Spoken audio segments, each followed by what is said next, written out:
They told us they were the alphas, the silverbacks, the iron-jawed defenders of a traditional world where men were men, and bronzer was only for bodybuilders in Venice Beach. But then we looked closer. We audited the inventory. We found a commander-in-chief who spends more time in a great oranging session than a debutante. We're talking 3 layers of foundation, a girdle tight enough to give a Victorian ghost the vapors, and lifts so high he's technically hovering. He's not a leader, he's a centerpiece, a pageant girl in a Brioni suit. And then there's the cabinet, the Mangina monologues. Pete Hegseth didn't just move into the Pentagon, he moved in a vanity mirror with Hollywood lighting. Thousands of dollars to powder a nose that's already buried in the boss's backside.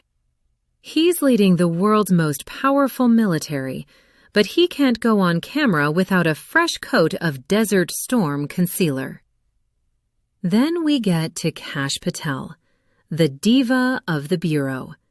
A man who reportedly refused to get off a federal aircraft during a mission because he didn't have the right jacket. He's like a real housewife in a windbreaker, more worried about his badass patches than the badge.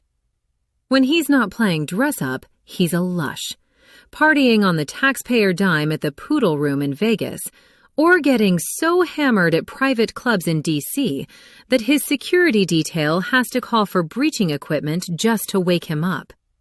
He's not protecting the country. He's nursing a hangover on a Gulfstream G550. Look at J.D.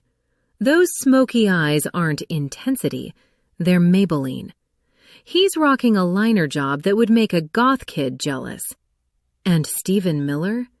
Every time he's on the news, he's high-pitched, emotional, fragile. All of them, just slobbering over the boss's knob in cabinet meetings like it's a religious rite. It's a curious thing, really. They spend so much time shouting about protecting the culture from the feminine, while they're backstage arguing over whose turn it is with the blending sponge. They want us to see iron. All we see is pancake makeup and performance. Gentlemen, wrap it up. Your Manginas are showing. And quite frankly, it's embarrassing the neighbors.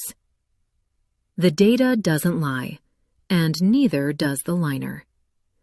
My name is Kit Spencer, and the audit continues. The ledger's open and the ink is spilled on a gilded promise that can't be fulfilled. Another billion for a jet with no wings, just the hollow sound that the corruption brings. They're eating lobster with a gold-plated fork, while you're just praying that your paycheck doesn't talk. So light the embers for the coming receipt on the gilded guillotine.